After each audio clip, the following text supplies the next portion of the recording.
ఎట్టి విద్యలు నియమములెరుగనట్టి పక్షి జాతులు పశువులు పరమమైన నియమమును చూచి ఆశించ నిర్విజుండ ఎట్టి విద్యలు నియమములెరుగనట్టి పక్షి జాతులు పశువులు పరమమైన నియమమును కూని జీవింపనెత్తియుండ తెలివి కలిగిన మానవునకు తెలివి కలిగిన మనుజుడి తెలివి తప్పి బ్రతుకుతున్నాడు. తెలివి కలిగిన మనుజునకి తెలివి లేదా? తెలివి కలిగిన మనుజునకు ఈ తెలివి లేదా? సత్యమును తెలుపు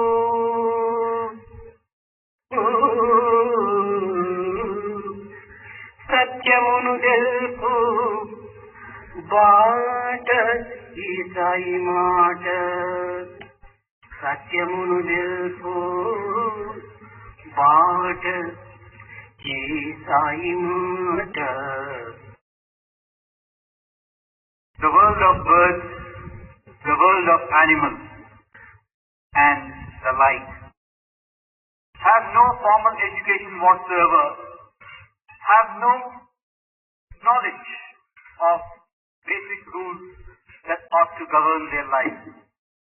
Nevertheless, they seek to reach the dizzy heights of their own existence.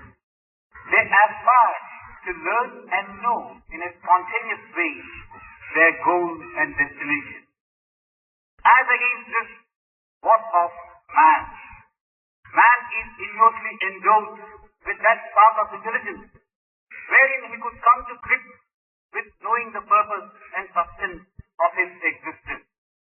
But you find that man has lost track of himself. Does he not have this intelligence to know that he has lost track of what he should achieve? This is the path of truth contained in the word of Sai. ఈచ్చు రసము కన్నా ద్రాక్షారసము కన్నా ఈచ్చు రసము కన్నా ద్రాక్షారసము కన్నా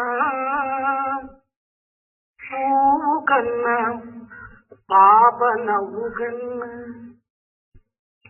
పువ్వు కన్నా పాప నవ్వు కన్నా మధుర మోహనములు శ్రీ సాయి పలుకులు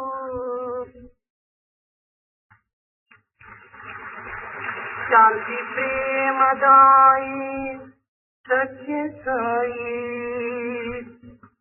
శాంతి ప్రేమదాయి సత్య Sai. You have honey on the one hand, grape juice on the one hand, and a fragrant flower, and the delightful smile of an innocent child. More than each of these, or all of these put together, is the beautiful and thrilling word of Sai. The word of Sai is far more beautiful to hear and more melodious than any of these or all of these put together. This is Satya Sai, who confers on you Shanti, peace, and Prema, love.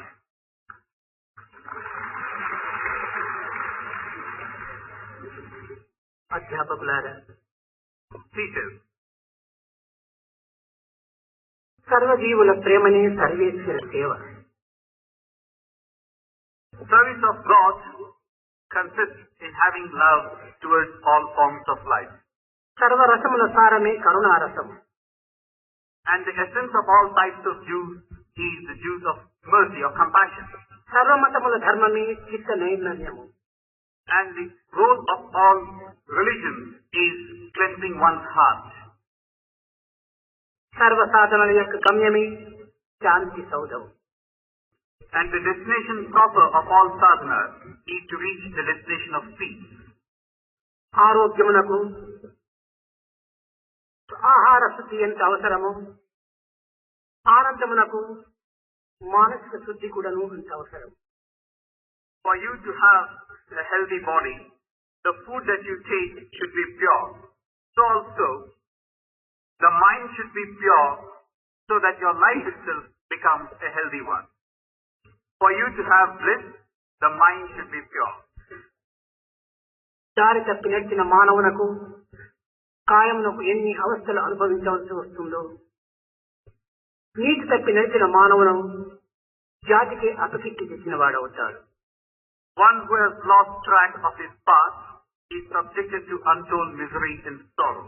So also one who has lost track of his character brings his entire race into disrepute. బయటనున్న మలినమైన గుంట కంటే మనసునందు మాలిన్యము చేర్చుకున్న మానవుడు జాతికి అతి కీడును అనర్చగలడు. You may have a pit on the road or in the neighborhood containing dirt and filth. Compared to this, a mind which is full of dirt and filth is more dangerous and hazardous. మానసిక నైర్మల్యమే దివ్యత్వమునకు రాజబాట అనేటువంటి సత్యాన్ని ప్రప్రథమలో గుర్తించవలసినటువంటి విషయం. At the very outset, understand the truth that it's the purity of mind which is the right royal way to salvation. శాస్త్రములు చదివినంత మాత్రమున శాస్త్రజ్ఞుడు కాలేడు. Merely getting to know a few scriptures or scholarship thereof does not mean that you have become an evolved soul. వేదములను వర్ణించినంత మాత్రమున వేదాంతి కాలేడు. And merely going through the Vedas does not mean you have become a Vedanti. యాత్రలను తీర్థయాత్రలను చలిపినంత మాత్రమున తాను పవిత్రుడు కాలేడు. Undertaking pilgrimages, visiting pilgrim centers does not render you pure and sacred. అహంకార నిర్మూలము గావించుకున్నటువంటి వ్యక్తికి అన్ని ప్రాప్తులు కూడాను లభిస్తాయి. One who has been able to eliminate the ego, such a person becomes deserving of getting benefit. దైవము సర్వవ్యాపి అయినప్పటికీ, సర్వాంతర్యామి అయినప్పటికీ మానవుని యొక్క రాగద్వేషములను పురస్కరించుకొని దైవం యొక్క ఫలితములను తాను అందుకొనుటకు అర్హుడుగా ఉంటాడు. God, of course, is omnipresent, omniscient and omnipotent, all right. But man, in tune with his own mental makeup, in tune with his own behavioral patterns, becomes deserving or otherwise of securing what God has to give him. చిత్తశుద్ధి ఏనాడు లభించునో ఆనాడే జ్ఞాన సిద్ధి కూడాను లభిస్తుంది. When he has purity of heart, that will be the moment for him to receive gnana. యువకులైనటువంటి వ్యక్తులు తాము కండబలమును గుండెబలమును ఆధారం చేసుకొని కన్ను మిన్ను గానక ప్రవర్తిస్తూ తన యొక్క హృదయం నిండుకు రాగద్వేషములతోని తాండవ మాడింపజేసుకున్నటువంటి సమయమున దైవత్వము అది దూరంగా ఉంటుంది. At a point of time when a person is young, he tends to pride himself on the physical strength that he has, on the health that he enjoys, on the possessions that he enjoys. He knows no bounds. He is all the while tuned in to these two twin aspects, attachment and hatred. In such a case, he gets far removed from God. కనుకనే శాస్త్రము కూడాను యువకులను చూసి దైవం 20 అడుగులు దూరంగా ఉంటుంటాడట. That's why the Shastras have said, God keeps a safe distance of 20 feet away from youngsters or youth. నిజమైన సర్వసంగ పరిత్యాగులైన సాధువులకు 2 అడుగులు దూరంగా ఉంటాడట. And by the same token, those, the true aspirants, the seekers of truth, God is a mere 2 feet away. అహంకార నిర్మూలన గావించుకున్నటువంటి వ్యక్తికి హృదయం నందే నివసించి ఉంటాడట. And for a person who has eliminated ego, God resides in his very heart. కనుకనే భగవంతునికి మునిమానస సంచారి అనేటువంటి యొక్క సార్థక నామము ఈ అహంకార నిర్మూలన గావించుకున్నటువంటి వ్యక్తుల యొక్క హృదయమే అనేటువంటిది స్పష్టమవుతున్నది. So when you address God as Munimanasa Sanchari, one who resides in the heart of the evolved one, this is the true meaning of it. Whosoever has eliminated his ego, God goes and resides in his heart. నిజముగా లోకములో ఈ విధమైనటువంటి యొక్క వైరాగ్యం కలిగినటువంటి వ్యక్తులు ఉన్నారా అనేటువంటి సందేహం కలుగక తప్పదు. Now you might get a doubt, in the present day world, do we really have such people of intense detachment love? లేకపోలేదు. Certainly there are a few. 10 మంది దుర్మార్గుల మధ్య ఒక్కడైనా సన్మార్గుడు ఉంటాడు. In the midst of 10 evil ones, you can find one noble one. 10 మంది సన్మార్గుల మధ్య ఒక దైవప్రియుడు ఉంటాడు. And out of these 10 noble persons, you could have one who has intense 10 love మంది for God, దైవప్రియుల మధ్య ఒక దైవారాధకుడు ఉంటాడు. who has intense love for God. And out of 10 such people who love God, one is there who worships God intensely. 10 మంది దైవారాధకుల మధ్య ఒక్క దైవదర్శకుడు ఉంటాడు. And in the midst of these 10 who worship God, there is one who has come face to face with God. 10 మంది దైవదర్శకుల మధ్య ఒక సర్వసంగ పరిత్యాగి ఉంటాడు. And out of 10 such people who have seen, visualized God, there is one who has renounced everything, who has detached everything. త్యాగమనగా వైరాగ్యమనగా కేవలం 6 బిడ్డలను వీడి ఆస్తిపాస్తులను వీడి అరణ్యమును నివసించడం కాదు. Sacrifice and detachment or renunciation does not mean leave behind your wife and children, your material possessions and wealth. స్థూలము జడమనియు That which is gross is inert. సూక్ష్మము ప్రతిబింబమనియు That which is subtle is like the image. కారణము మాయనియు And the cause is the Maya. మహాకారణమే దైవత్వమనియు గుర్తించినటువంటి వ్యక్తియే నిజమైన వైరాగ్యములకు అర్హుడు. And there is this Mahakaya, the one who comes to grips with this, who recognizes Mahakaya as God himself. A person who has come to know all this is very close to God. దేహము కేవలము నీటి బుడగ వంటిది. The body is merely a bubble of water. మనసు కేవలము ఒక విధమైనటువంటి యొక్క పిచ్చి పట్టిన కోతి వంటిది. The mind is like a mad monkey. ఈ రెండింటిని అనుసరించడం చేతనే మానవుడు అనేక దుఃఖములకు గురి అవుతున్నాడు. Because man follows the dictates of the body and the mind, he suffers in the process. అయితే మనస్తత్వమును దివ్యోత్తమైనటువంటి యొక్క భగవత్ చింతన చేత సరైన మార్గంలోకి తెప్పించి తద్వారా సత్స్వరూపాన్ని దర్శించడానికి ప్రయత్నించవచ్చు. But the mind can be made to turn a new leaf if it were to concentrate on God, and it can get transformed in the process. ఇలాంటి పవిత్రమైనటువంటి దివ్యత్వమునకు తన హృదయమే ప్రధానమైనటువంటి నిలయం అనేటువంటి సత్యాన్ని కూడా మనం గుర్తించాలి. Once a person aspires to secure this state, he should understand that heart of his is a very sacred place. మానవుడు కేవలం స్థూలమైనటువంటి దేహస్వరూపం మాత్రమే కాదు. Man has not to be equated with this physical body. దీనికి ఒక చిన్న ఉదాహరణ. Here is a small example. మనము పుట్టినప్పటి నుంచి ఎన్నియో పర్వతములు, ఎన్నియో పట్టణములు, ఎన్నియో అడవులు, ఎన్నియో దృశ్యములు మనం చూస్తూ వచ్చాము. Ever since we were born, we have visualized or seen things like mountains, cities, jungles, forests and the like. కానీ ఈ పర్వతములు, ఈ నదులు, ఈ యొక్క అడవులు మహా విశాలమైనటువంటివిగా ఉంటున్నాయి. Out of these, the mountains, the rivers and these forests, they are widespread. ఇవన్నీను కేవలం ఏదో బయట ప్రపంచమునందు చూసినట్టుగా మనం భావిస్తున్నాం. But then we begin to feel that we have seen them in the outward world as such. నీవు చూసినటువంటి దృశ్యములన్నీ కూడా నువ్వు కన్నులు మూసి విచారించినప్పుడు ఆ పర్వతములు, ఆ ఆకాశము, ఆ నక్షత్రములు, ఆ సూర్యచంద్రాదులు, ఆ అడవులు అన్నీ కూడా నీలోనే ఇమిడి ఉండినట్టుగా నీవు చూడవచ్చు. Now supposing you were to close your eyes and then you start looking at the very same things again. The sun, the stars, the moon, the mountains and the forest. All of them come to you even though you have closed your eyes. నిజముగా నీ యొక్క దేశం యొక్క ప్రమాణము 5 అడుగుల 8 ఇంచులు 10 ఇంచులు ఉండవచ్చు. Your body might possibly measure a height of 5 feet 8 inches or 10 inches at best. కానీ ఇంత పెద్ద పర్వతములు, ఇంత అగాధమైన ఆకాశము, ఇంత అగమ్యమైనటువంటి నక్షత్రములు, సూర్యచంద్రాదులు నీలో నిలిచినాయంటే నీవు ఎంత విశాలమైనటువంటి ఒక స్వరూపుడు. This being the case, if you are able to contain within this personality of yours, the huge big mountain, the vast expanse of an ocean, such other seemingly limitless entities, how big should you actually be? నిజముగా నీవు దేహస్వరూపులు కాదనేటువంటిది స్పష్టమవుతుంది. So here is the proof that you really are not this body. నిజముగా నీవు దేహస్వరూపుడే అయి ఉండినా ఇంత అరణ్యంలో నీలో నివసించడానికి స్థలం ఎక్కడ? If you are merely the body, where is the place in the body for the huge big ఇంత forest? మేలు పర్వతములంతా కూడా నీలో జీవించడానికి స్థలం ఎక్కడ? For the forest to reside in you, for the huge big mountains to be taking shelter in you.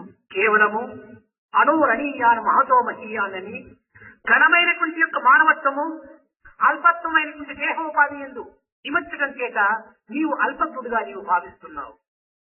Like you say, the smallest of the small and the biggest of the big. Here is a huge big thing being encased in the small entity. That is the grand nature of man encased in the small tiny body. సర్వమును నీ యందే ఉన్నదనేటువంటి సత్యము మనకు స్పష్టమవుతుంది. So here is the truth that everything is within you. ప్రతి ఒక్కటి కూడా నువ్వు నీ ఎందున్నటువంటిదే ప్రతిబింబిస్తూ ఉంటుండాలి. Whatever you see around you is nothing but a reflection of what is contained in you. Reflection of inner being అని లోపల నడుస్తున్నటువంటి అంతా కూడాను బయట వైపున నీకొక ప్రతిబింబంగా కనిపిస్తుండాలి. This is what is called reflection of the inner being. Whatever is within you is being shown outside you. భగవంతుని కంటే ఉత్కృష్టమైనటువంటి వస్తువు ఈ జగత్తునందు కానరాదు. Then again, God is a very subtle entity, a hard to grasp entity. ఏ గొప్ప వస్తువుని మనం భావించినప్పటికీ ఆ వస్తువు భగవంతుని కంటే తక్కువైనటువంటిదే కానీ ఎక్కువైనటువంటిది కానీ లేక సరిసమానమైనటువంటిది కానీ కాదు. You might say that you are able to secure possession of this or that, but whatever be its description, it can never compare with God and God's majesty. మణిపూసల మధ్యలో దారము చేరినట్టుగా ఈ సమస్త స్వరూపమైనటువంటి జగత్తునందు కూడాను దైవత్వమనేటువంటి సూత్రము చేరి ఉంటున్నది. You have got this garland of diamonds of pearls. Passing through them is the thread. So also passing through all that you see around you is the thread of God, unseen. ఈ సూత్రమే లేకుండా ఈ మణులు నిల్చుటకు వీలు లేదు. Without this thread, the beads cannot hold their place. అయితే మణులు మాత్రమే మనం చూస్తున్నామే కానీ అంతర్రూపం లోపల ప్రసరింపజేసినటువంటి యొక్క ఈ సూత్రం మాత్రం మనం గుర్తించడానికి ప్రయత్నించడం లేదు. We are able to see these precious stones, but not the thread which holds them together. దీనిని విచారించుటకు కొన్ని విధమైన సాధనలు సరిపినప్పుడే ఈ యొక్క సూత్రం మనకు అర్థమవుతుంది. We can certainly understand the purpose and significance of this thread only through the medium of sadhana. ప్రతి మానవుని యందు కూడాను తాను సాక్షిభూతుడై తాను సంకల్ప సహితుడై సర్వత్రా జీవించి ఉండినట్టుగా తాను నిరూపిస్తూ ఉన్నాడు. In every individual, he resides as the witness proper, as the one who motivates the actions, as the one who goads man on. ఈ నిత్యత్వమైనటువంటి దివ్యత్వము ఏనాటికి మారునటువంటిది కాదు. This is something which is permanent, changeless. మనము సినిమా చూసుటకై వెళ్తుంటారు. For instance, now, we go to see a cinema. చూస్తుటకై వెళ్ళినటువంటి వ్యక్తులు ఈ యొక్క తెరను ఏమాత్రము చూడరు. Now those who are seeing the cinema, they cannot see the screen. ఈ పోయిన వ్యక్తులు బొమ్మలను మాత్రమే చూసుటకు ప్రయత్నిస్తుంటారు. So those who go to see a cinema are actually making an attempt to see the figures on the screen. అయితే ఈ యొక్క తెర ఆధారం లేకుండా బొమ్మలు మాత్రం కనిపించవు. But without the support of the screen, the figures have no place. అయినా ఈ మానవుడు ఆధారమైనటువంటి యొక్క తెరను ఏమాత్రము గుర్తించుకొనక ఆధేయమై వచ్చిపోయేటువంటి బొమ్మల యొక్క చరిత్రను మాత్రమే గుర్తిస్తూ ఉంటాడు. In the same manner, man is not aware of the screen, which is actually the support for all that goes on around him. He looks at what's going on, not at the screen proper. అదే విధంగానే ఆధారమైనటువంటి యొక్క దైవత్వం పైననే ఈ సృష్టి లయములనేటువంటి బొమ్మలు అనేక విధములుగా చరిత్రను సృష్టిస్తూ వస్తున్నాయి. In the same manner, God is the basis and support proper, over which this drama of creation, sustenance and dissolution is taking place.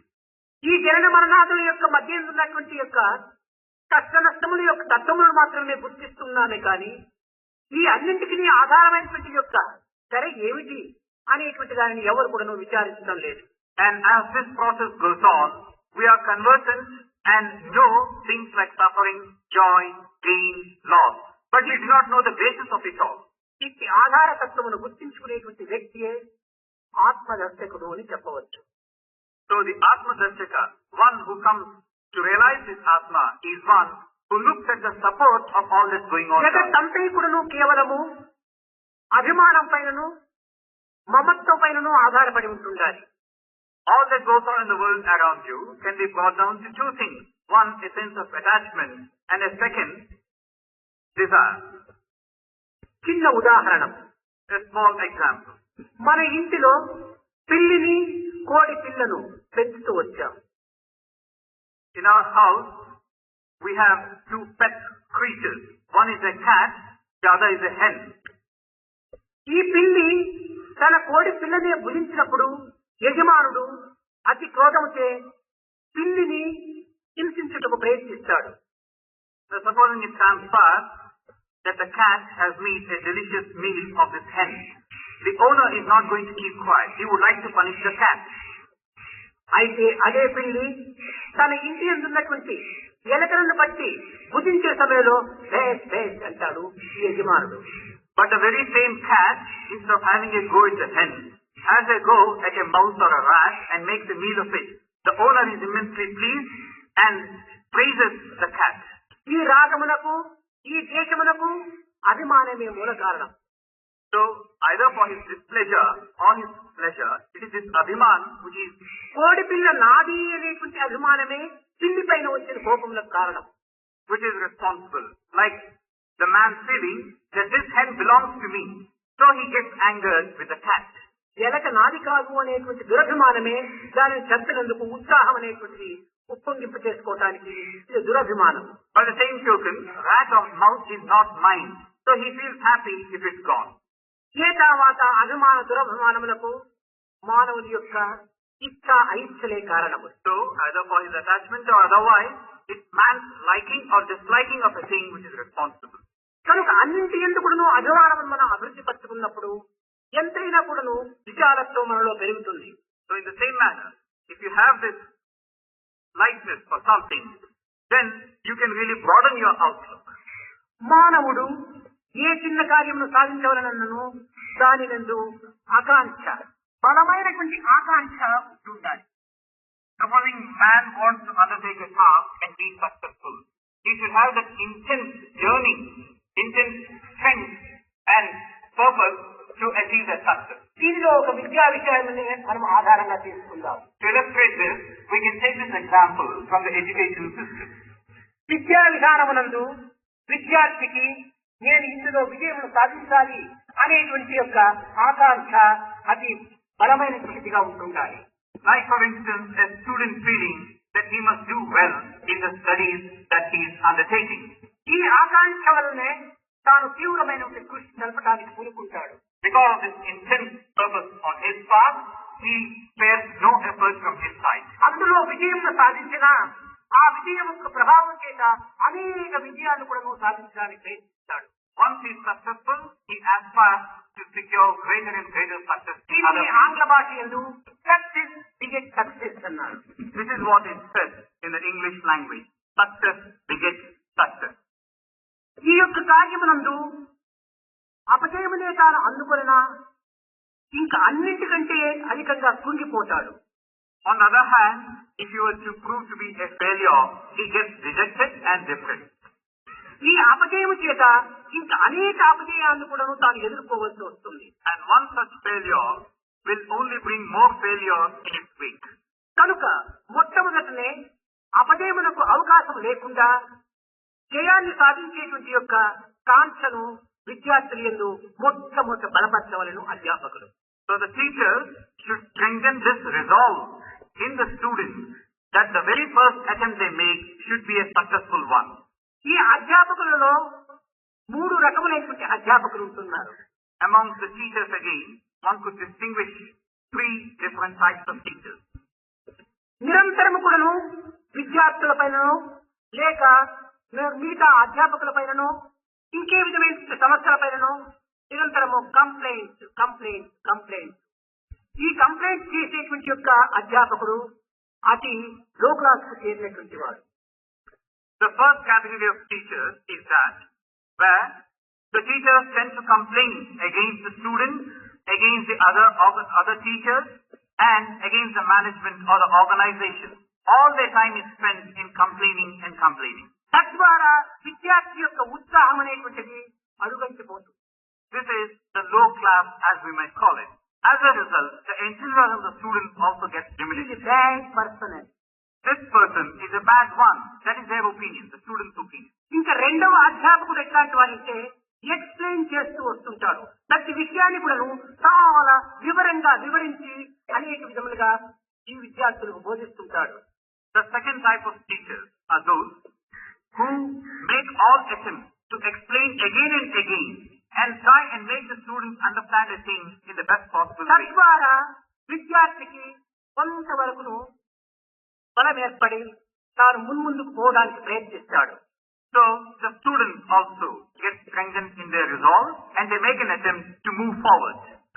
మూడవ తరగతికి చెందినటువంటి యొక్క అధ్యాపకుడు ఇన్స్పైర్ గా చెప్తాడు. The third type of teachers are those who inspire the students. ఈ విధమైనటువంటి inspire teacher అనేటువంటి వారి వల్ల విద్యార్థి గట్టివాడైనా కూడా ఉన్నత స్థాయికి చేరడానికి గురువు తొలుగుతాడు. So if you have a teacher who inspires us, never mind the credentials of the student, any student under his tutelage will make an attempt to come to the highest level possible. మీరు explain చేసే teachers అయినా కాండి, లేక inspire చేసేటువంటి teachers అయినా కాండి, కానీ complaint చేసే టీచర్స్ మాత్రం కారాదు. So as far as you are concerned, see if you can become the teachers who explain, or better still, the teachers who inspire.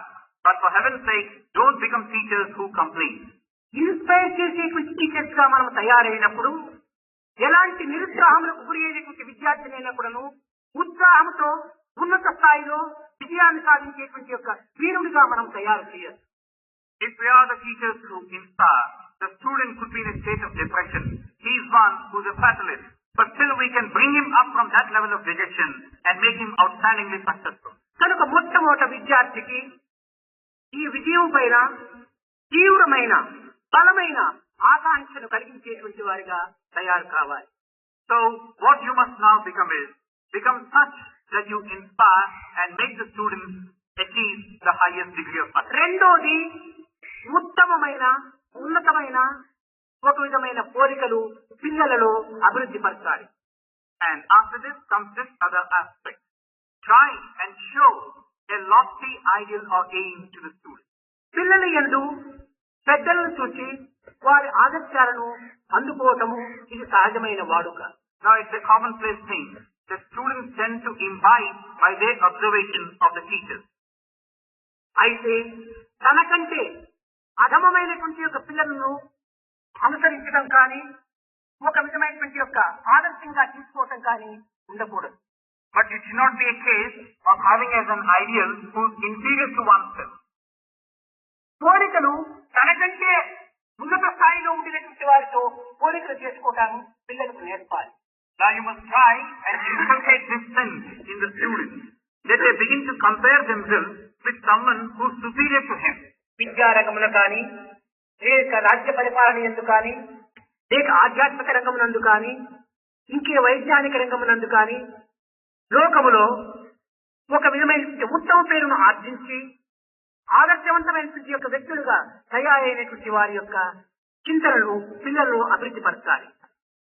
There are such outstanding personalities who have made their mark in the fields of education, in the political arena, in the spiritual domain, in the scientific sphere.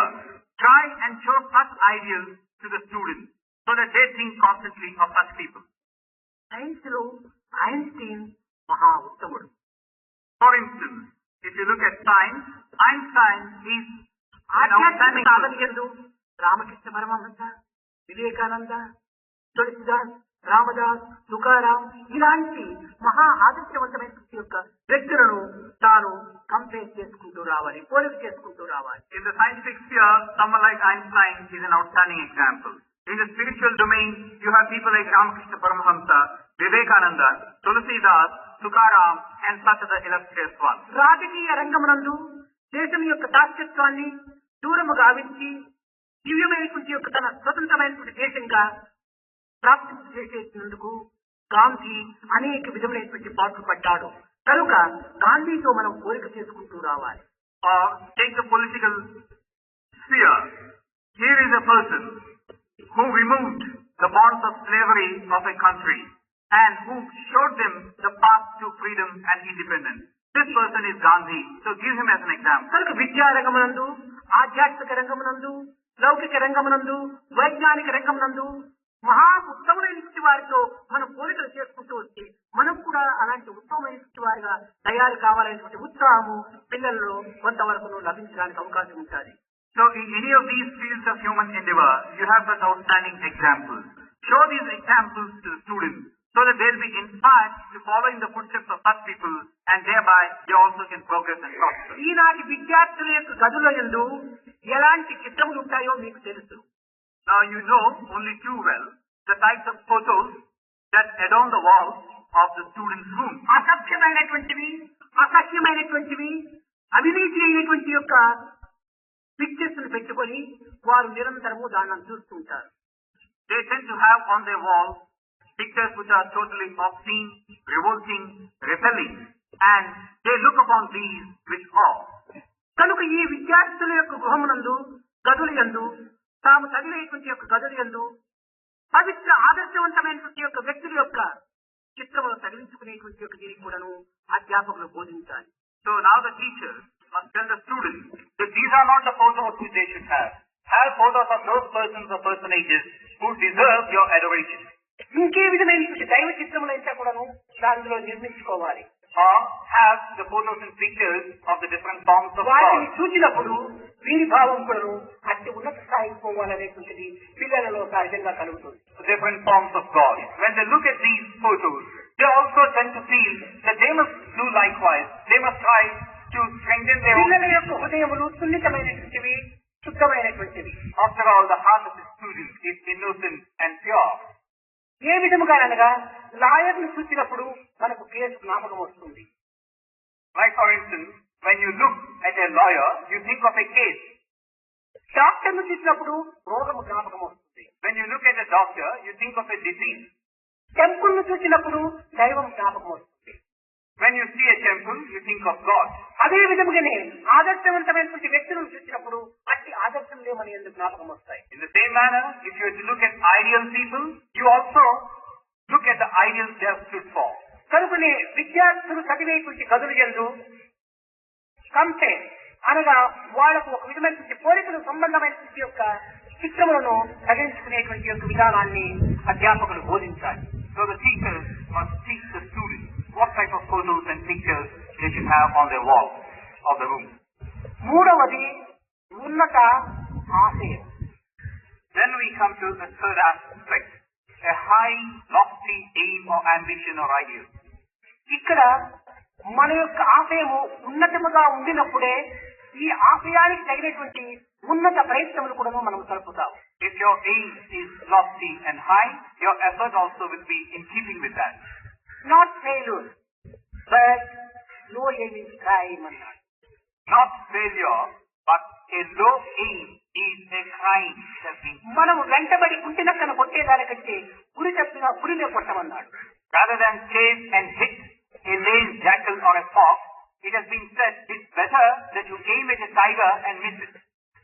అదే విధంగానే మనము ఉన్నత స్థాయిలో ఉండినప్పుడే మనం సరైనటువంటి యొక్క ఆదర్శాలు కూడా మనం అందుకోవడానికి అవకాశం ఉంటుంది. In the same manner, if our ambition and aim is high, we shall also be in a position to achieve that. పిల్లలు కేవలము ఒక తక్కువ స్థాయిలో విచారిస్తూ ఆశయాన్ని పెట్టుకుంటారు. Children generally tend to have a low aim and ambition. ఈనాడు government 100కి 35 మార్కులు వస్తే వీరు పాస్ అయినట్టుగా ఒక సర్టిఫికేట్ ఇచ్చారు. Now look, for instance, this clause on the part of the government. If you have secured 35%, the government says you have passed. ఈ licence ను ఆధారం చేసుకొని పిల్లలు నాకు 35 వస్తే చాలులే అనేటువంటి లక్ష్యంలో చదవడానికి ప్రయత్నం చేస్తారు. So because this 35% will get them a pass, the students are tuned in to that way of looking at things. It's enough if I get 35. మనము 35 మార్కుల లోపలనే లక్ష్యం పెట్టుకుంటే క్రమక్రమేణా అవి 20 18కు దిగిపోవచ్చు. Now we can aim at 35. For all that you know, you might land up with 18 or 20. అట్లు కాకుండా నేను 100కి 35 మార్కులు తీసుకుంటే ఇంకా 65 తప్పులు చేసినట్ట నేను. 100కి 65 తప్పులు చేసినటువంటి పాపానికి నేను పోకూడదు. 100కి 90 ఇవ్వాలి, 100కి 80 ఇవ్వాలని ఉన్నత ఆశయంలో నిలుపుకుంటే కేవలం తాను 50 మార్క్స్ అయినా 60 మార్క్స్ అయినా తీయడానికి ఒక అవకాశం ఉంటుంది. On the other hand, suppose the student were to see with scorn and disdain at this minimum of 35, the way of saying, if I get 35, does it mean that 65% have done wrong? I can't live with a thing like that. So he starts aiming at a higher figure like 90 or even 100, and then he might get 50 or so. కనుక ఈ పిల్లలకు ఉన్నత ఆశయం లోపల తాను ఉత్తీర్ణులయ్యేటువంటి ఒక విధానాన్ని పిల్లలకు బోధిస్తూ రావాలి. So in this way, try and teach the students that they must try to get the maximum possible, aim a very high figure. బిడ్డ, నీవిలో ఏం పెట్టుకోకూడదు. హై ఉన్నత స్థాయి లోపల నీవు లక్ష్యాన్ని పెట్టుకుని సాధించమని పిల్లలకు ఉత్సాహాన్ని అందించాలి. Child, don't have such a low aim. Have a high aim, and that is where you must try to be successful. ఇంకా 4వది సమత్వమైనటువంటి ప్రయత్నం. Then the fourth step or the fourth stage, you must tend to have an equality in your perception of things. Effort for that. ఈనాటి విద్యార్థులలో ఏదో ఒక విధమైనటువంటి యొక్క thought, దానిపైనే తన ఎనర్జీ అంతా కూడా లిమిట్ సాధించడానికి ప్రయత్నిస్తుంటాడు. Today's students, again, they tend to center all their efforts around a single thought. ఒక్కొక్క వ్యక్తి తమ యొక్క ఆత్మశక్తిని ఒక్కొక్క మార్గంలోనే కొంతవరకును ప్రయత్నపూర్వకంగా సాధించడానికి పూనుకుంటాడు. A certain individual diverts all his innate strength and purpose to achieving one particular thing. ఒకరు సైన్స్ నందు, ఒకరు ఆర్ట్స్ నందు, ఒకరు కామర్స్ నందు, ఒకరు పెయింట్ నందు, ఒకరు సంగీతం నందు, మరొక సాహిత్యం నందు, ఈ విధంగా తన ఉన్నటువంటి శక్తినంతా కూడా ఒక్కొక్క దీని యందు స్పెషలైజ్ చేయడానికి పూనుకుంటారు. Like each individual trying to seek perfection in his chosen field, like science, art, commerce, painting, music, or literature. మీకు ఈనాటి డాక్టర్ల యొక్క సంగతి మీకు తెలుసును. Now you know only too well the type of doctors that we have today. ఈ డాక్టర్లు ఏం చేస్తున్నారు ఇప్పుడు అంటే దేహాలను ముక్కలు ముక్కలు ముక్కలు ముక్కలు చేస్తున్నారు. What are the doctors doing? They tend to cut the body into bits and bits. ఒక డాక్టరు హార్ట్ స్పెషలైజ్ చేస్తున్నాడు. Like one doctor specializing in the field of the heart heart. పైనే లక్ష్యం పెట్టుకుంటే మిగతా దేహం గది ఏమిటి?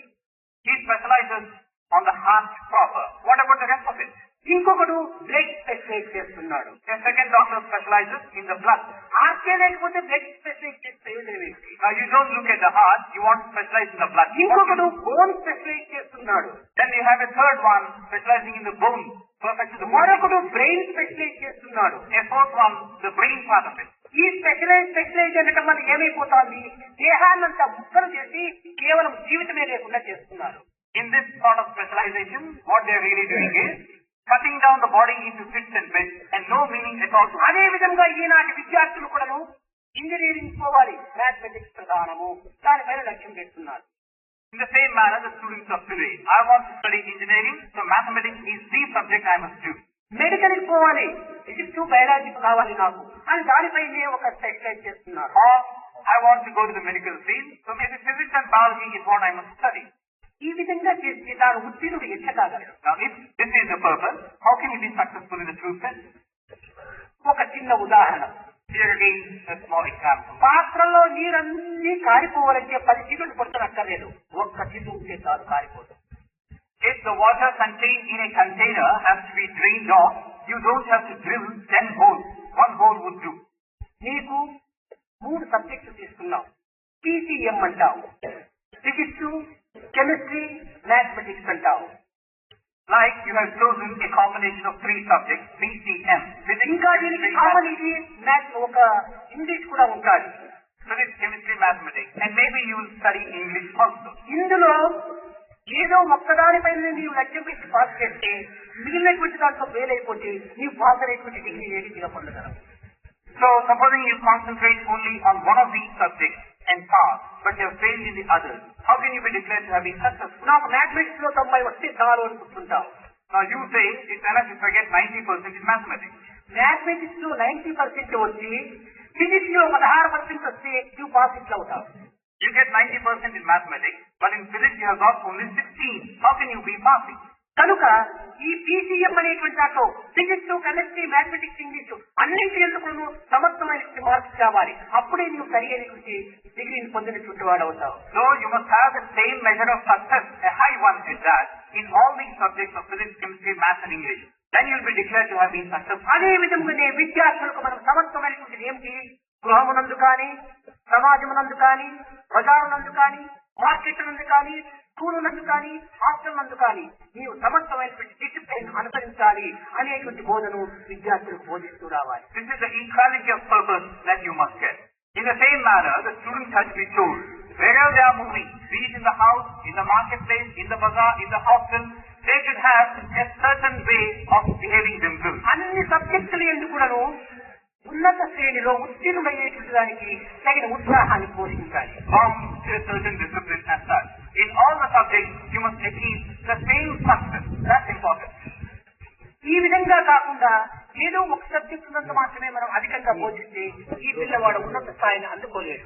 Rather than this, supposing we tell the chap that he can pass just one outstandingly, అన్ని సబ్జెక్టులు ఎందుకు తమ యొక్క భావమును సమర్థంగా విభజిస్తూ రావాలి. and he can forget the rest, it doesn't serve any purpose. What you must tell him is, all subjects to be treated on the same footing.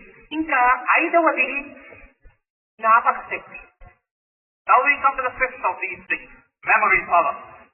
ఈ జ్ఞాపక శక్తి అనేక విధములుగా చదివినప్పటికీ మాకు జ్ఞాపక శక్తి ఉండటం లేదని చాలా మంది విద్యార్థులు అడుక్కుంటుంటారు. Students tend to ask or say, however we might try, we are not able to retain things in our memory. ఈ మెమరీ పవర్, ఈ యొక్క జ్ఞాపక శక్తి లేకుండా పోవడానికి కారణం ఏంటి? What is the cause of not having this memory power? నిజముగా శ్రద్ధ ఉంటే జ్ఞాపక శక్తి పోవడానికి ఏమాత్రం కూడా అవకాశం లేదు. If you have really been concentrating and steady of purpose, you cannot lose your memory power. రాత్రి బాగా చదివాను, తెల్లవారిసరికి జ్ఞాపకం ఉంటాను లేదు అని అనుకుంటాం. I have studied very well at night, but in the morning everything is gone. That's what you say.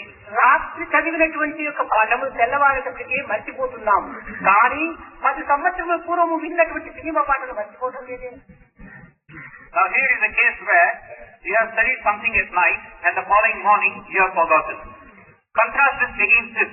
A film song that you have heard 10 years ago, you still remember it now. ఈ 10 సంవత్సరముల పూర్వము విన్నటువంటి పాటలు జ్ఞాపకం ఉండటం ఏమిటి? 2 గంటల పూర్వం చదివేటువంటి పాఠములు జ్ఞాపకం ఉండకపోవటం ఏమిటి? So here is a film song heard 10 years ago, it's still fresh in your memory. You have read a lesson just 2 hours ago, you can't remember it. What's the cause for this? శ్రద్ధావాన్ లభతే జ్ఞానం. శ్రద్ధను అభివృద్ధి పరిచినప్పుడు అన్ని మనకు జ్ఞాపకంగానే ఉంటాయి. When you foster and nourish that one-pointedness, that firm resolve in you, you can certainly secure anything. ఈ యొక్క పాఠములు యందు మనకు శ్రద్ధను అభివృద్ధి పరచుకోకపోవటం చేతనే ఇవి మనకు జ్ఞాపకం ముందు లేకుండా పోతున్నాయి. Because in the lessons before us, we don't evince as much interest or as much dedication. That's why we can't retain. చదివినటువంటి వాటిపైన కొంతవరకు శ్రద్ధను అభివృద్ధి పరిచినప్పుడే మనకు జ్ఞాపకంగా ఉండటకు అవకాశం ఉంటుంది. So in what we seek to study, develop that intense keenness in that, certainly you succeed. నిజంగా పరీక్షల యందు పిల్లలు కొన్ని విధమైనటువంటి అపజయాన్ని అందుకోవడానికి అనేక విధమైనటువంటి కారణాలు ఉంటున్నాయి. Now there are quite a few causes for students to be unsuccessful in the examination. మనము పరీక్షల కోసమని రాత్రంతా టీనో కాఫీనో తాగి శ్రమపడి చదువుతున్నాం. For the sake of the examination, we do study even at this, by way of taking tea and coffee in the ఇందులో అతి సూక్ష్మమైనటువంటి రహస్యాన్ని మనం గుర్తించాలి. Now here is a subtle truth that we must understand. మనము గృహములో చదువుతున్నాము. We are studying in the house.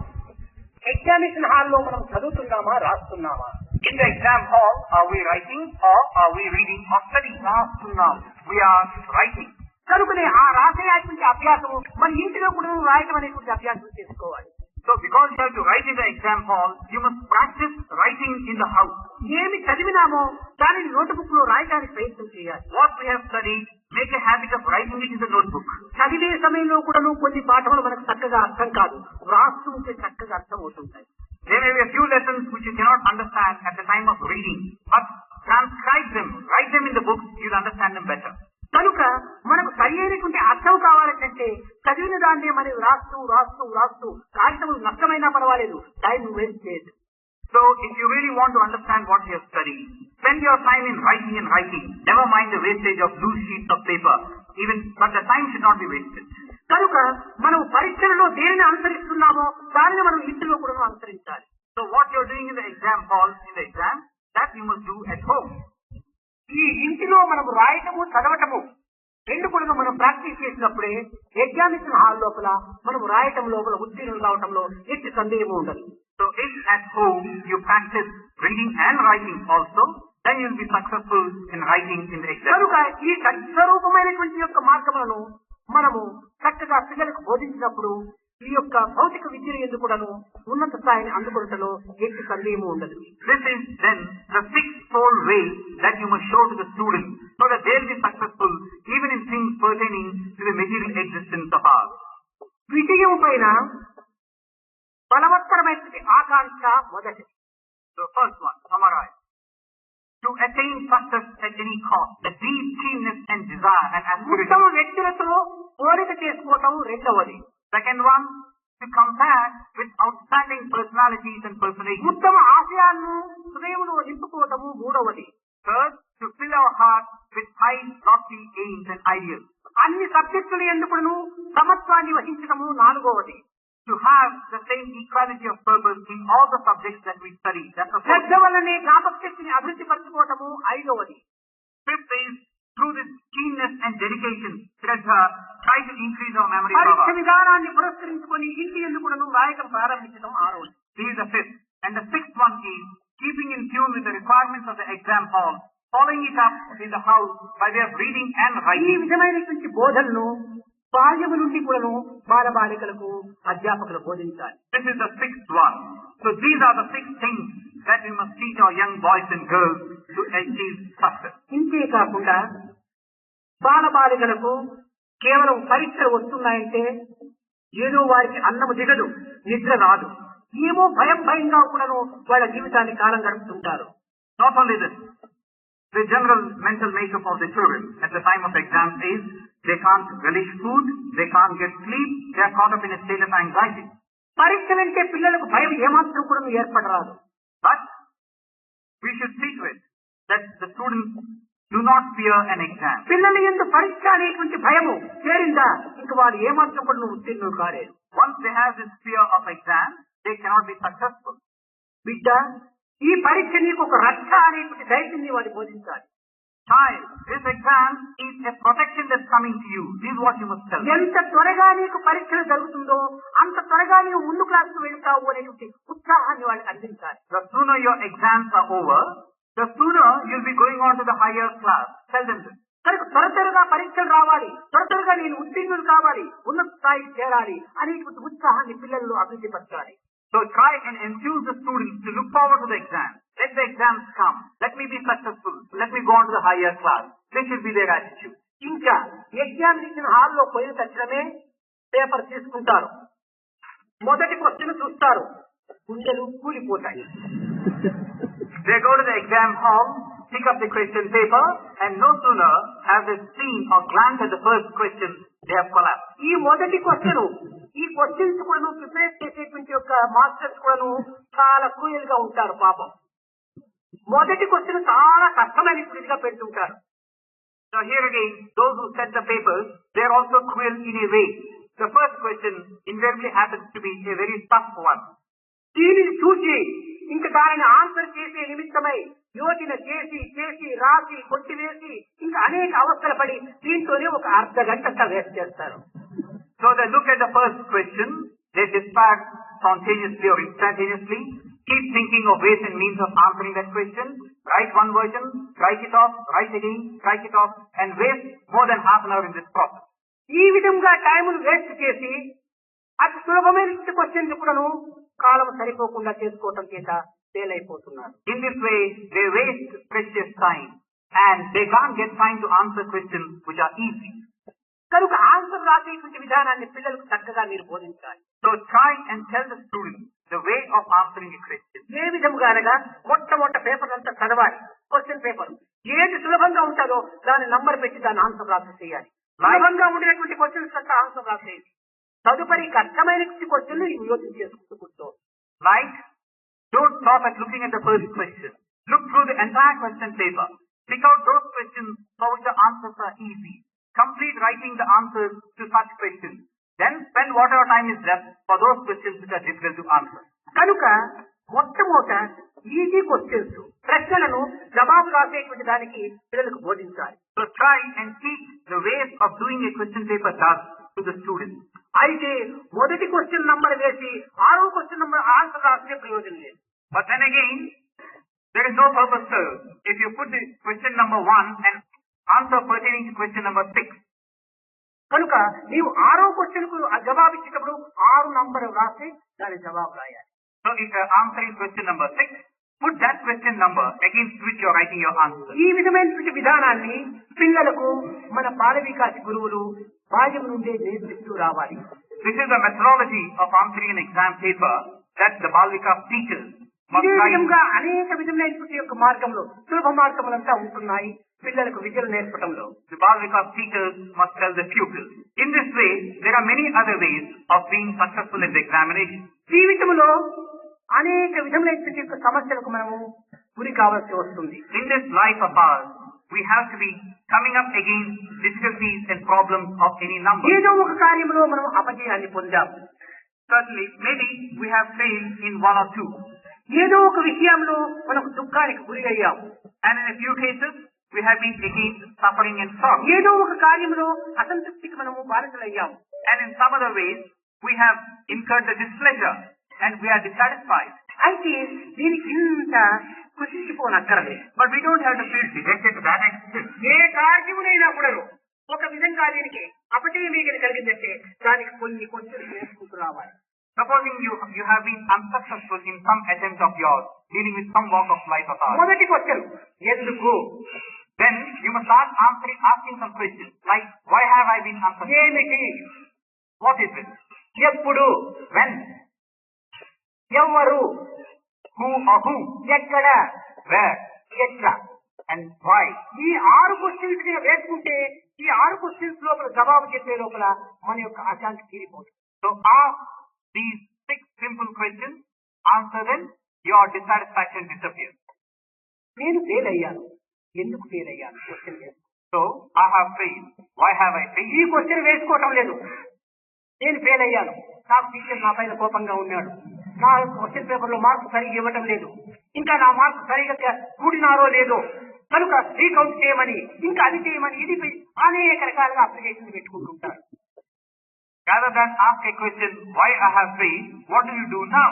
Having failed, you start saying, the teacher is not on good terms with me. He has got a vengeance to seek. He has failed me deliberately. Or the marks of my paper have not been totaled properly, so I wish to apply for revaluation or retotaling. You tend to see such ways of answering your failure.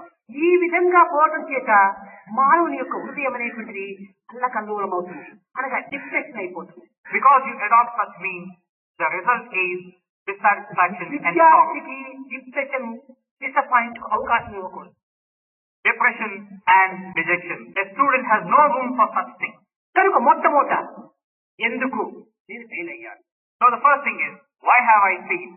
తాను చెప్పుకుంటాడు, నేను సంవత్సరం అంతా చక్కగా చదవలేదు, కేవలం examination లో మాత్రమే చదివినాను, అందుకోసం ఫెయిల్ అయ్యాను అని తనకు తానే జవాబు చెప్పుకుంటాడు. When he asks a question, why I have failed, the answer will come. I haven't studied regularly all through the year. I studied only at the time of the examination. So he feels satisfied now. ఇంకా ఏమిటి? ఏ question లో నేను సరైనటువంటి ఇంట్లో చేయలేదు. And the whereof of this, in which question have I not done well? ఎక్కడ? Third one will be, where have I gone wrong? ఎందుకు, ఏమిటి, ఎక్కడ, ఎప్పుడు. So why, what, where, ఎవరు, నేనా మరొకరా, who has done this? I have or somebody else? ఎట్లా, అంతా ఎకారంతో బయలుదేరుతుంది. And how? All these parts with షడ్వికారంలో ఎకారములను మనము ఉచ్చారణ చేసుకుంటే ఈ సమస్యలు సులభంగా తేలిపోతాయి. all these uttered in Telugu start with the syllable ya. They are 6 in number. They are the 6 distortions. If you can answer questions. కానీ కొంతమంది తెలివితేటలు కలిగినటువంటి విద్యార్థులు సంవత్సరం అంతా కూడాను కాలమును వ్యర్థం చేస్తారు. Now there are some students who waste their time all through the year. కారణం ఏమనగా, నాకు తెలివితేటలు ఉన్నాయి, పరీక్షలకు 2 నెలల ముందుగా చదివితే కూడా చాలు, నాకు జ్ఞాపకం ఉంటుందని అహంకారమే దీనికి మూల కారణం. Because they feel that they are intelligent, they are smart, 2 months of study is more than enough for me. Their ego is picked up. నీవు ఆడంబరాలకు దాసులు కాకూడదు. You should not become a slave to exhibitionism of form. అణకువకు మదిగియుండు. Try and become obedient to humility. మొక్క అభివృద్ధి కావాలని ఆశించినటువంటి వ్యక్తి విత్తనమును భూమిలో పెట్టాలి. A person who wants the sapling to be healthy and strong, what does he do? The seed is sown inside the soil. విత్తనమును భూమిలో పెట్టినప్పుడే మొక్కగా అమర్చి చెట్టుగా అభివృద్ధి అవుతుంది. When he does it, it sprouts and the sapling comes out. లోపల పెట్టేది ఎట్లా అని పైన అందరికీ కనిపించేట్టుగా గుండు పైన విత్తనం పెడితే మొక్క రాదు, పట్టులు ఎత్తుకొని పోతాయి. On the other hand, supposing you seed, how will anybody see this seed of mine? So you take the seed and place it on top of a boulder or a rock. కేవలం అహంకారం అనేటువంటిది గుండు పైన పెట్టిన విత్తనం వంటిది. A flying bird will knock it away. Your ahankar or ego is like the seed atop a boulder. కేవలం అణకువ అనేటువంటిది భూమిలో నాటిన విత్తనం వంటిది. And your obedience is like the seed within the soil. హృదయంలో నింపుకుంటూ రావాలి. Like the seed within the soil. Fill your heart with good. సముద్రము ఈ విషయంలో చక్కని ఉపదేశం చేస్తూ ఉండాలి. In this context, the ocean has an excellent lesson to teach us. విలువైనటువంటి ముత్యములను తన అడుగునందు దాచుకుంటూ ఉండాలి. All the precious pearls the ocean contains deep within itself. పనికిరాని నత్త చిప్పలను బయటికి నెట్టివేస్తుండాలి. And those shells and conches which are of no value, it throws it to the surface. అదే విధముగానే ఆత్మ సంబంధమైనటువంటి గుణములను మన హృదయంలో భద్రం చేసుకోవాలి. In the same manner, all these noble qualities pertaining to the Atma, keep them deep within you. విలువలేనటువంటి ఈ రూపనామములను కేవలం ప్రపంచము అనేటువంటి గట్టుకు నెట్టాలి. And these things which have no value, like the name and form, try to wash them to the shore of the world outside. విలువలేని ఇనుప పెట్టె ఈ దేహంబు. This body is like the iron plate which by itself has no value. పెట్టెలోను నగలు పెట్టినట్టు, Like you would keep treasure, precious ornaments in this box. ఆత్మమందున Divya గుణములున్నవి Suma. In the same way, inside the Atma, you have all these noble and virtuous qualities. సత్యమైన పాట సాయి మాట. This is the word of truth, the path of Sai. అదే విధంగానే మన ఆత్మగుణమును లోపల పెట్టుకుని కేవలం దేహ సంబంధమైనటువంటి యొక్క ఈ ఆహార పానీయ నిద్ర సమాధులు అనేటువంటివి కేవలక్రమేణా బయటకు నెట్టాలి. In the same manner, all the noble qualities, let them be stored within your heart in Atma. And things like your food, drink and all, let them go out to the world, outside of you. కనుక మనలో మంచి గుణములను అభివృద్ధి పరచుకోవడానికి తగినటువంటి ప్రోత్సాహాన్ని అధ్యాపకులే చేకూర్చాలి. So for the students to get this keenness of purpose, so that they become good, the inspiration should come from the teachers. బాల విద్యాస అధ్యాపకులు తమ శక్తి లోపం లేకుండా, తమ యొక్క ప్రయత్న లోపం లేకుండా చక్కగా చేస్తున్నారు, అది నాకు తెలుసు. The Bal Vikas teachers, I know it for sure and for a fact, spare no effort whatsoever. They are all enthusiasm and zeal for the purpose for which they have taken. ఈనాడు మానవులు అనేక విధములైనటువంటి యొక్క అభివృద్ధులను సాధిస్తూ వస్తున్నారు. Today's man has made rapid progress in many fields. ఓహో, ప్రపంచం యొక్క progress ఇంత అంత అని చెప్పడానికి వీలు లేదు. They have progressed to such an extent that you cannot possibly assess and ఈ gauge. విద్యా విధానంలో కూడాను చాలా ప్రోగ్రెస్ అయిందని చాలా మనము మాట్లాడుకుంటున్నాం. You cannot possibly gauge the progress made. Like for instance, in the field of education. ఏమిటి ఈ యొక్క విద్యా విధానంలో వచ్చినటువంటి progress? Now the question is, what is the progress that has been made? ప్రజలకు మట్టి కాకుండా పనిచేయడం ఆ progress. What is the progress made in the education field? Is it that you get to know to work? ధరించిన పుష్కోటు కేవలం ఏమాత్రం మడతలు పడకుండా కుర్చీ పైన కూర్చొని ఏడంతస్తుల మేడలో కృత్రిమైన గాఢంగా తీసుకుంటూ ఆఫీసులో పనిచేయడం అనే యొక్క progress. What is this progress in the field of education? Is it that you know to work without dirtying your hands, or having a white-collar job, sitting comfortably in an air-conditioned room under a fan, so that you don't have to spend any effort from your side? ఇది కాదు విద్యా progress. This is not true progress of Vidya education. యొక్క లక్ష్యం అనేటువంటిది ఏమిటి? What is the aim of education? కర్మశీలతే దీని యొక్క లక్ష్యము.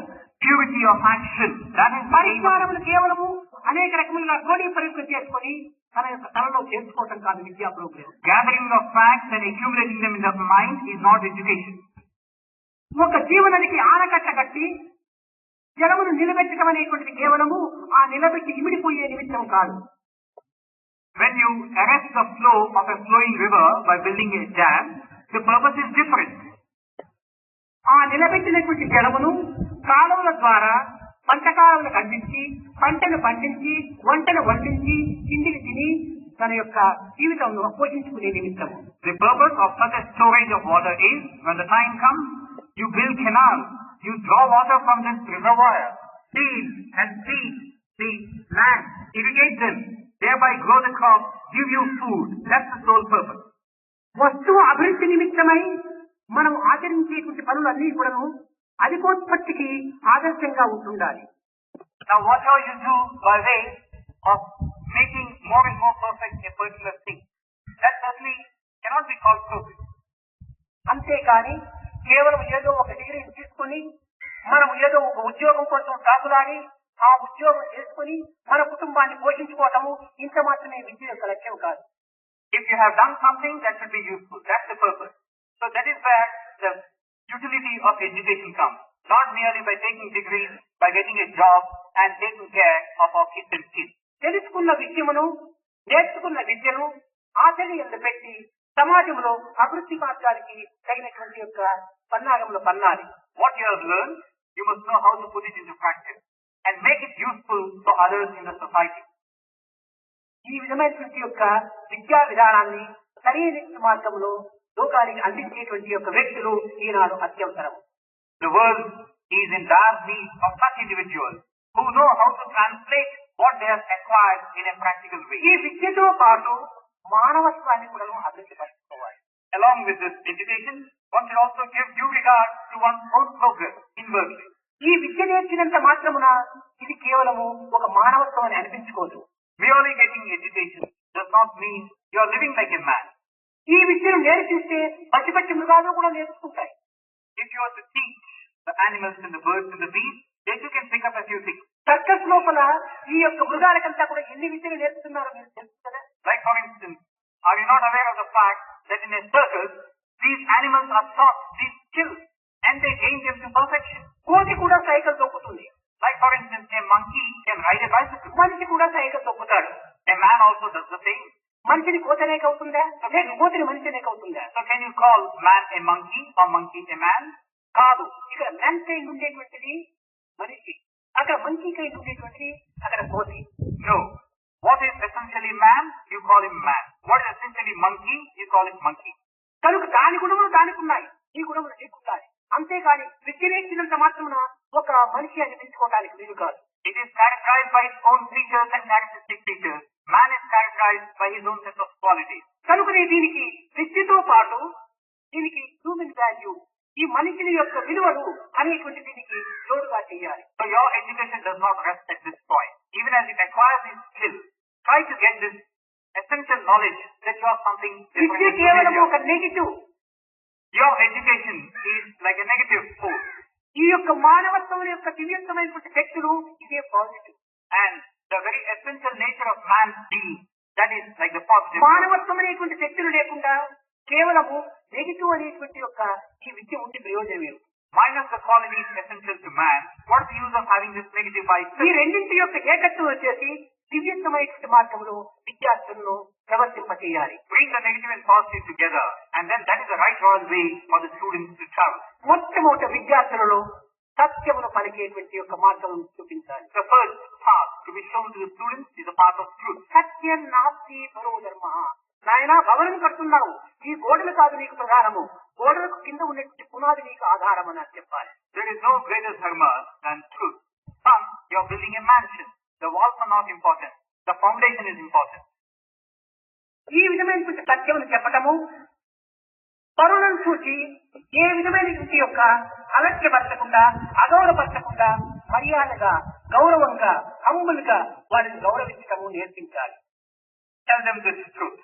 Also, when they come across others, tell them they should not disregard them, should not show disrespect them.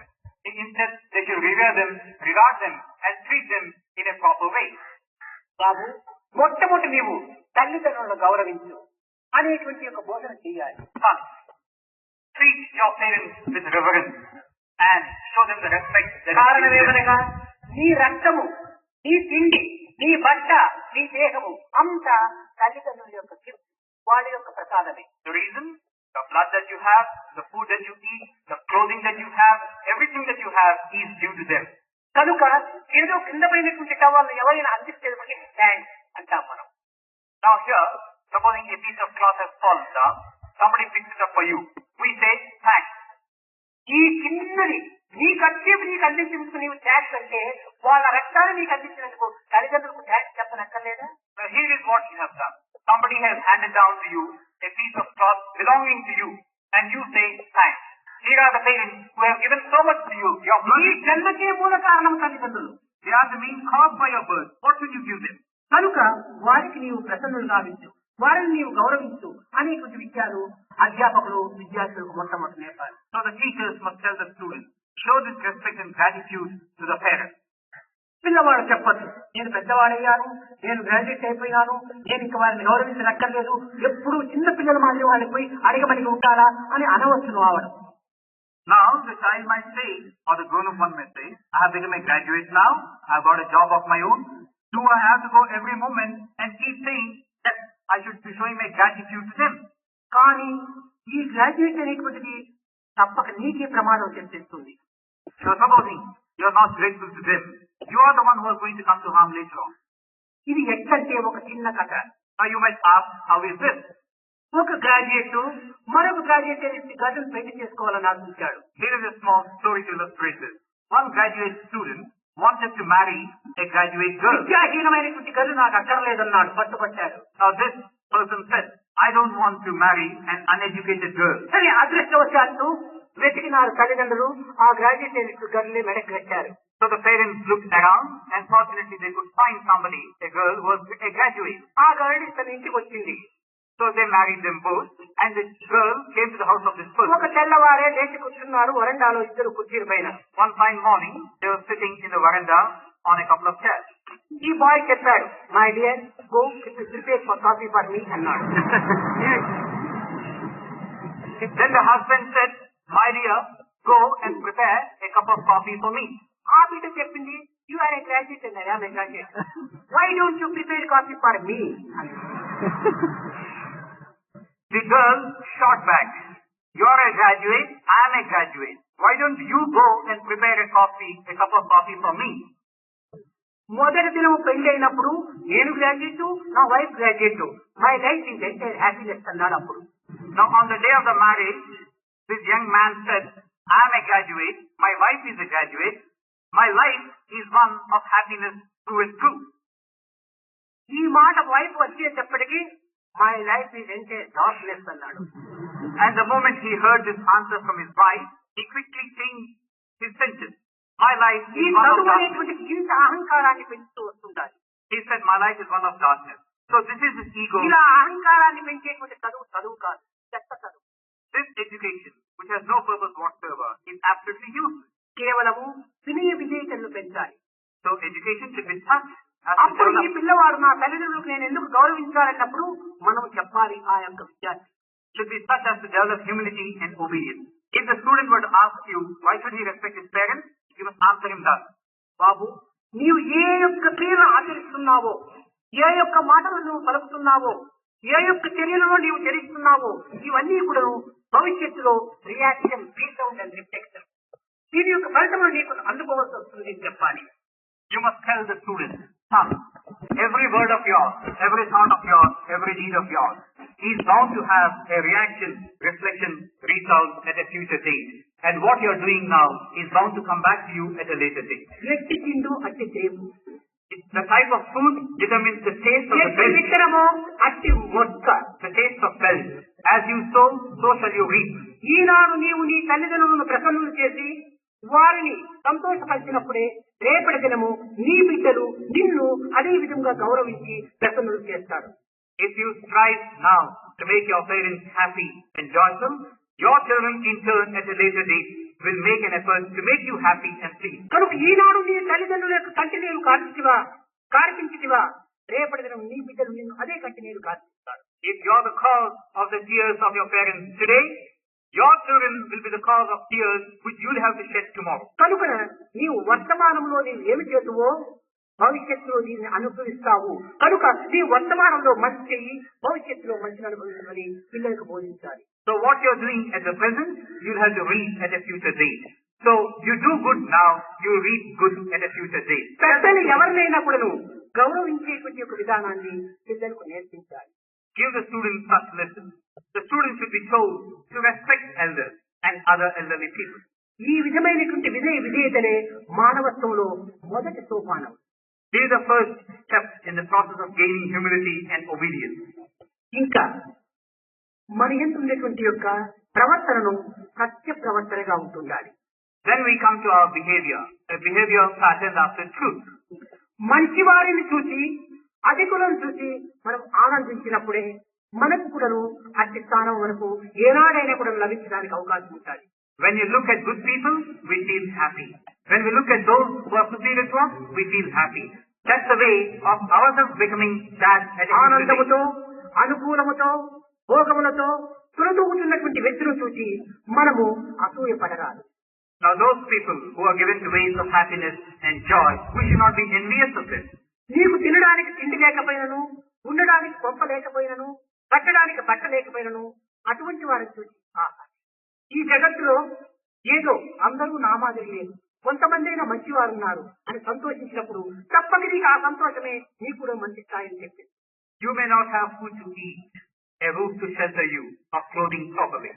But don't feel envious of one who has all these in a good measure. Feel happy that at least some in the world are given to ways like that. Even నీకు if you ముందే cannot have. హీనస్థితిగా ఉంటుండాలి. ఉన్నవారిని చూసి కుళ్ళితే అది మరింత నీకు హీనస్థితిగా వస్తుంది. As it is, you are in a pitiful plight. You look at others having better days, you feel envious. You are going to become worse. కనుక మనము ఇతరులను చెప్పడానికి ఏమాత్రం కూడా పూనుకోరాదు. We should never do anything to harm others or bring harm to others. వేరు పురుగు చేరి వృక్షము చెడచును. The termites or the white ant can ruin a whole big tree. చీడ పురుగు చేరి చెట్టు చెరచు. So also a termite can bring down an entire tree. కించితుండు చేరి ఉత్తమం చెరచురా. Similarly, one who is given to evil ways of thinking and doing things can ruin a person. ఎప్పుడు కూడా కించిత్ బుద్ధి కలిగినటువంటి వాడు ఉత్తములంతా చెరచడానికి ప్రయత్నిస్తాడు. A petty-minded one always tries to bring down others who are in వారి higher యొక్క level. స్వభావం. This is the nature of such people. దోమ ఉంటుంటాయి. ఈ చిన్న చిన్న దోమలంతా కూడా ఏదైనా మంచి విషయాన్ని వింటూ ఉంటేటప్పుడు చెవు దగ్గరంతా వచ్చి జీవనం ఆడుతుంటాయి. దీనికి అది స్వభావం. Take the example of a mosquito. Now when you are listening to something which is good, what does the mosquito do? It's given in its nature to come close to your ear and keep buzzing around. అదే విధంగానే దుష్టులు ఎప్పుడు కూడాను మంచి వారిని చూసి అనేక విధములుగా కూడాను దూషించడమో, పరిహసించడమో, ఇంకే విధమైన కీడు తెలపటమో చేస్తూ ఉంటారు. In the same manner, the evil-minded and the petty-minded ones, when they look at people who are more noble and who are good, they tend to bring down their credentials all the while. చెడ్డవారికి ఎప్పుడు కూడా మంచి కనిపించదు. To those who are bad, they never can see good. కుక్క చెప్పులు వెతుకుతుంది, దుష్టుడు తప్పులు వెతుకుతాడు. A dog, it is said, goes after looking for sandals and chappals, or footwear. Whereas, similarly, a bad one keeps looking for shortcomings and faults in others. కనుక కుక్క దుష్టుడు రెండు ఒక్కటే. So the dog and the bad man are one and the same. కనుక మనం ఎప్పుడు కూడా ఇతరులు తప్పులు వెతుకుతున్నామా, మనం కుక్కతో సమానమే. So if all the while we are in the search of shortcomings of others, we are like a dog. కనుక అట్టి కుక్కలు మనం చూసి మొరిగినప్పుడు మనం ఏమాత్రం కూడా దానిపైన చర్య తీసుకోకూడదు. So when such a dog barks at us, we don't have to retaliate. We can just ignore దీనికి ఒక that. చిన్న ఉదాహరణ. We can just ignore that. Here is an example. మనం బజార్లో నిష్కారణంగా నడుస్తుంటే కుక్క వచ్చి కారు పట్టి కలుస్తుంది. Now supposing we are walking in the bazaar and suddenly a dog comes from nowhere and bites us. అది దాని యొక్క స్వభావం. That is its nature. అంతేకాని కుక్క నా కారు కట్టిందని నువ్వు పోయి కుక్క కారు కలుస్తావా, కట్టడానికి వీలు కాదు. On the other hand, because the dog has bitten you, supposing you go in retaliation and you go and bite the dog, you don't do that. కుక్క కారు నీవు కట్టినా నీకే ప్రమాదం. Even if you are to bite the leg of the dog, harm is going to come to you. కనుక ఇతరులు మనల్ని దూషించినప్పటికీ మనం ఊరుకుండటం మంచిది, కానీ వారిని దూషించడానికి మనం ప్రయత్నం చేస్తే కుక్క కారు కట్టినట్టు అవుతుంది. So in the same way, if others are abusing you, no point in retaliating. ఇది సజ్జనుల యొక్క లక్షణం. If you retaliate, it's like going and biting the leg of the dog. కనుక మన అధ్యాపకులు అనేక విధములైనటువంటి సమస్యలకు ఈ రీతిగా కొంత దాన్ని నిగ్రహించవలసి వస్తుంది. The good ones have this as their trait. ఇలాంటి యొక్క సమస్యలను ఎదుర్కోవలసి వస్తుంది. In the Adhyatmic field, such problems arise. కనుక మనం ఎదుర్కొని మన యొక్క కార్యములందు విజయాన్ని సాధించడానికి అధ్యాపకులు సంసిద్ధమై ఉంటుంటారు. So we have to face this challenge of these problems and be successful. Life is challenging. This should be the resolve of the teachers. Life is a challenge, remember. Meet it. Meet it. Life is game. Play it. Life is a game, play it. Life is a dream. Realize it. Life is a dream, realize it. Life is love. Enjoy it. Life is love, enjoy it. Awareness is life. Awareness is life. అన్నింటి ఎందుకు కూడా మనం అర్థం చేసుకుని వర్తించడానికి ప్రయత్నించినప్పుడే మన యొక్క మానవత్వం అనే దాన్ని మనం సార్థకంగా ఆలోచుకున్న మానవత్వం. So we must try and get to know everything pertaining to our existence as such, and then tune ourselves in to the demands of the situation. అయితే ఈ హ్యూమన్ వాల్యూ లోపల చాలా శ్రమపడి అనేక విధములుగా కూడాను దేశానికి కూడాను వ్యాప్తింపజేసి రాత్రింపగలనేటువంటి కాల వ్యత్యాసం లేకుండా చాలా కృషి చేస్తున్నారు ఈ యొక్క human value committee members. So by way of enforcing this human values program, people all around the world, the dedicated workers, are sparing no effort whatsoever. They are taking all pains and care to see to it that this project becomes successful. వీరందరూ కూడాను ఒక్కొక్క state నుంచి ఒక్కొక్క representative మాదిరి వచ్చి వీళ్ళందరూ కూడాను Sathya Sai human value ఒక సొసైటీకి కమిటీ మెంబర్స్ గా డైరెక్టర్స్ గా ఉండి వీరు చాలా పని చేస్తున్నారు. Each of these members is a member of the Bal Vikas Society which is being formed. అయితే వీరి యొక్క పరిస్థితులు కూడాను మేము చూసుకోవాల్సినటువంటి అవసరం. And they are doing whatever is expected of them. But then we also have to look at their circumstance and the situations they are placed in. తను మన ధన రీతిగా కూడాను వీరు ఏమాత్రం కూడాను వెనుకంజ వేయక ఈ కార్యం లోపల మున్ముందు దొరబడి అనేక విధములుగా కూడాను ఉత్సాహ ప్రోత్సాహనంతో అందిస్తున్నారు. They are also coming forward with zeal and enthusiasm, caring nothing at all with regard to whatever they can possibly give forth in this project. అయితే ఎంతకాలమైనా కూడాను వీరు ఈ విధమైనటువంటి రీతిగా పనిచేయాలంటే కొన్ని ప్రపంచ సంబంధమైనటువంటి యొక్క సమస్యలు కూడా ఉంటున్నాయి. But then if they have to go forward thus, if by way of executing this program, they are bound to come across problems pertaining to this world as such. తను మన రీతిగా వారి చేయటం లోపల ఏ విధమైనటువంటి అభ్యంతరం ఎప్పటికీ ఉండదు. Their mind and body, they are fully immersed in this కానీ project. ధన రీతిగా కొన్ని విధమైనటువంటి యొక్క సమస్యలు అడ్డుతూ ఉంటుంటాయి. There will be no problem with regard to the mind and the body parts. వీరందరూ కూడా సిన్సియర్ వర్కర్స్, హృదయపూర్వకంగా చేసేటువంటి యొక్క workers. They are all sincere, wholehearted workers. But when it comes to finances, they may have some problems. అయితే ఒక ఆంధ్రప్రదేశ్ నుంచి ఏ west Bengal ఏ అస్సామో పోవలసింటే కూడా railway వాళ్ళు మన అన్నదమ్ములు కాదు. Like if somebody from Andhra Pradesh has to travel far down to Assam, remember that the railway people are not our brothers. పోనీ ticket లేకుండా పోదామంటే విడిచిపెట్టరు. Or if you want to go without a ticket, they are not going to leave you. కనుక ఇలాంటి యొక్క సమస్యలను ఏ విధమైన కూడాను ఈ యొక్క కమిటీ వారికి అడ్డు తగలకుండా ఉండే నిమిత్తమై వారికి సత్యసాయి సెంట్రల్ ట్రస్ట్ కూడాను తగినటువంటి యొక్క సహాయమును తగినటువంటి ఏర్పాట్లను చేయడానికి సిద్ధంగా ఉంటున్నారు కనుక వారు మున్ముందు ఈ హ్యూమన్ వాల్యూ అనేటువంటి దానిని యావత్ ప్రపంచమంతా కూడా వ్యాపింపజేసి తిరిగి భారతోద్ధారకులైనటువంటి విద్యార్థులను కూడాను ఈ విధమైనటువంటి ప్రాచీన సాంప్రదాయములను అభివృద్ధి పరిచేటువంటి విధానంలో కూడాను వాళ్ళని తీర్చిదిద్దాలని నేను ఆశిస్తూ ఆశీర్వదిస్తూ నా ప్రసంగాన్ని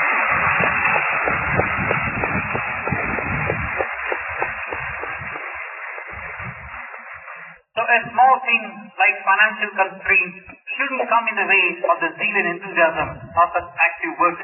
The Satsai Central Trust that also is part and parcel of this program, and it has to do all that is possible to encourage this movement. So, for the sake of taking care of the railway fares and some other travel allowances of such people, 1 lakh rupees have been set apart and have been handed over. My hope is 1 lakh for 1 year. So, it's my hope that with ever increased zeal and enthusiasm, these people will travel far and wide and spread this message of this project so that in course of time to come, we have fit and able leaders not only of this country but of the world as such, and back again to all the traditions, the lost glory and heritage of this country. I am hoping and blessing you that you shall be successful, and I am bringing this discourse to a close. प्रेम मुदित मन देखो राम राम राम राम राम राम राम राम राम राम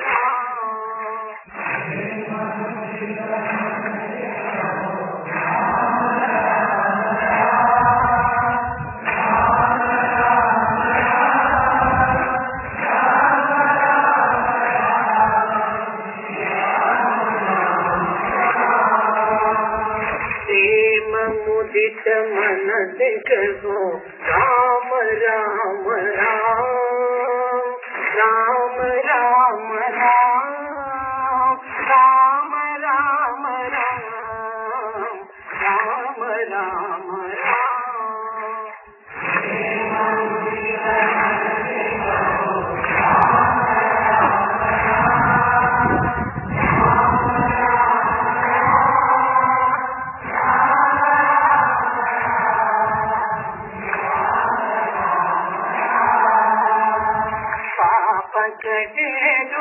कमिटे देश राम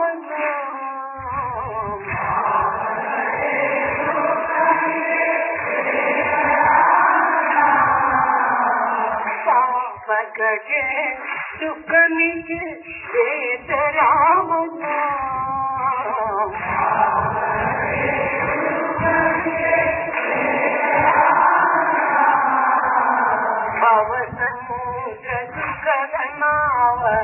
एक राम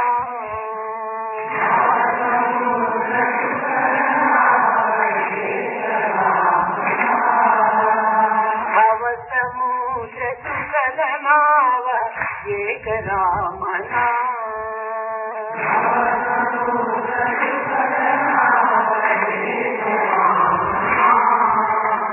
परम शांति सुख निधान दिव्य राम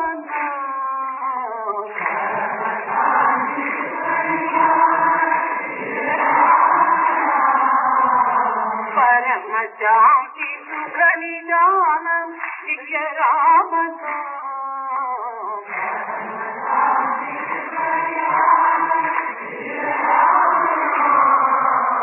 निराधार को आधार एक राम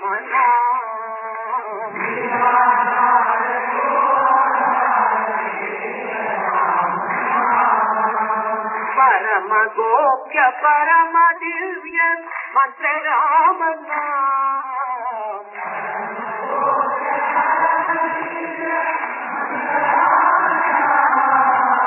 संत जनर सदा बसत एक राम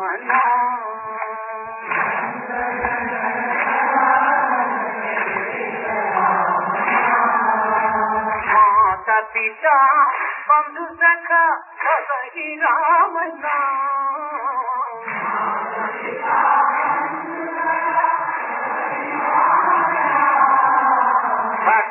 जनर जीवन धन एक राम नाम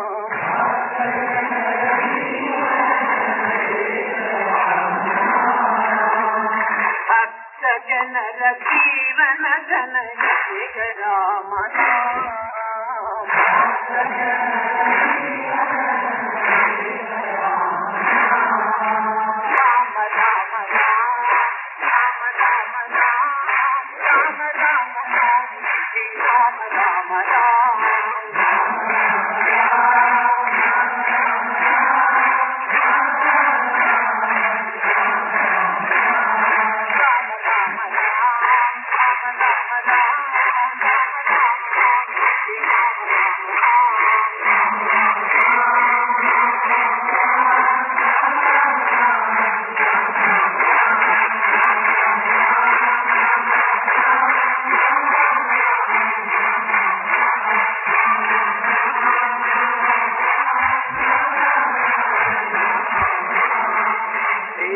मुदित मन